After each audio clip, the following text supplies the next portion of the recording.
Turning sidewalk into even more useful square footage. Marketplace Morning Report is supported by Progressive Insurance. Customers can simplify their insurance needs and protect what's important by bundling home and auto. Learn more about bundling at progressive.com. And by the Wall Street Journal. From the boardroom table to what's on the kitchen table, it's your business. I'm David Brancaccio in New York. First, there's news. The Amazon Labor Union is going to link up with the Teamsters Union. This will give the grassroots Amazon Union a shot in the arm as it struggles with divisions within its ranks. Marketplace's Nancy Marshall-Genzer has more. The Teamsters announced on X that its board unanimously approved the affiliation with the Amazon Labor Union at a meeting yesterday. The Teamsters have long wanted to unionize Amazon warehouses. The affiliation still has to be approved by members of the two unions. The Amazon Labor Union, which represents workers at just one Amazon warehouse in New York, still hasn't been able to negotiate a contract with Amazon. It's lost union elections at other warehouses, plus a dissident group formed. The ALU Democratic Reform Caucus pressured the Amazon Labor Union to hold elections. The Teamsters have been trying to unite the various organizing efforts at Amazon. I'm Nancy Marshall-Genzer for Marketplace.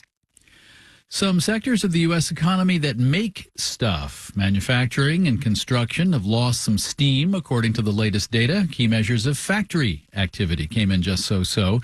Meanwhile, the government reports that construction spending fell for a second month in April. Marketplace's Mitchell Hartman reports on the magic of higher interest rates.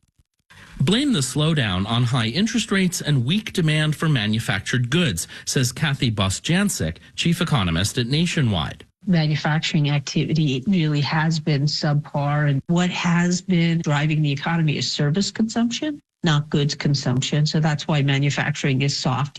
High interest rates make everything from building a house to buying new business equipment more expensive. The slump hasn't extended to jobs, though. Manufacturers have been more reluctant to lay off workers because they're concerned that when things pick up down the line, it'll be harder to staff up again. That's economist Bill Adams at Comerica Bank. These are physically demanding jobs. They have inflexible schedules, overtime, and those jobs are harder to staff than a job where people can work remote or hybrid and sit at a desk. Manufacturing employment's been stable over the past few months. In construction, it's been rising. I'm Mitchell Hartman for Marketplace. Markets Dow futures are up 0.1%. S&P futures up 0.2%, plus 0.5% for NASDAQ futures. We're also reporting today on news that a brand new stock exchange is being pulled together in Texas. What will they call the index? The Dallas Longhorn? Marketplace Morning Podcast. We'll have that later if you miss it on the air. Marketplace Morning Report is supported by Amazon Business. From small business to big enterprise and everything in between, Amazon Business helps simplify the supplies buying process. Amazon Business, your partner for smart business buying. And by How We Survive, a podcast from Marketplace. Climate change is dire, but there are ways we can make a difference. Listen to the new season of How We Survive wherever you get your podcasts. Now to our coverage this week, to learn from cities adapting to the future of how we work and live given the experience of the pandemic and the enduring rise of remote work. And today we report from across the East River from our New York newsroom here. We're reporting from Brooklyn. That's where there's an effort to give New Yorkers something they covet, a bit more space. It's about extending temporary pedestrian spaces, which helped many get through pandemic lockdowns, into something more permanent. Marketplace's Nova Safo has more. We started our visit at a bagel shop on Berry Street, which is in Brooklyn's Williamsburg neighborhood. The street is cordoned off from most traffic for a 1-mile stretch. And outside that shop, Victoria Maynard was at a table having breakfast. I think it's a lot nicer to sit on the sidewalk of a cafe when there's not cars zooming by all the time. If it was a bunch of honking, I don't think I'd be having my bagel here right now. Maybe a bagel with fumes. Yes, exactly. Maynard is a remote worker. She moved to Brooklyn from Manhattan during the pandemic when closing Berry Street, along with a few others, was done as a temporary measure. The idea came from the so-called Open Streets Project, championed by a Canadian nonprofit and an American urban design and research firm.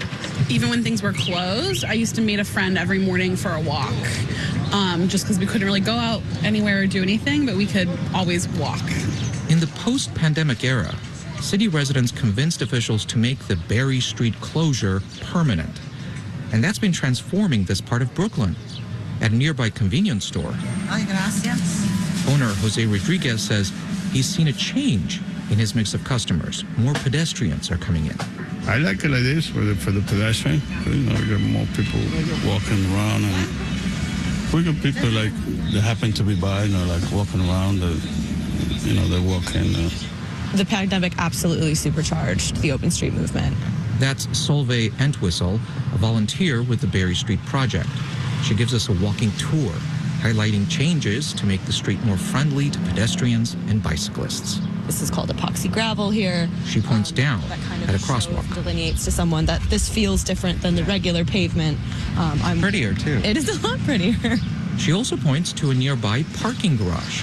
We're familiar with someone who owns a section of this. He came to the community board. I met him at a community board meeting, and he is converting this parking garage, at least half of it, into storage units because he did not make any money from parking.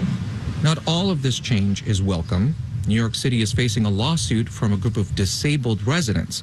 They say closing off streets to vehicles and erecting barriers is hampering their ability to get around. Those suing could not be reached for an interview. But Entwistle says the open streets experiment is worth trying. It's a unique opportunity to meet your neighbors, which in a place that kind of feels sometimes lonely, it's kind of curing the loneliness epidemic in that way. Did it do that for you? Absolutely.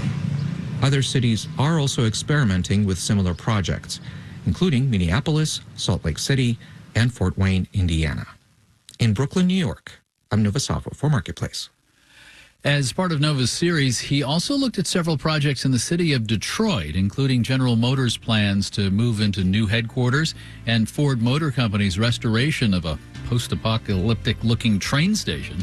Marketplace.org has those stories now. In New York, I'm David Brancaccio, Marketplace Morning Report.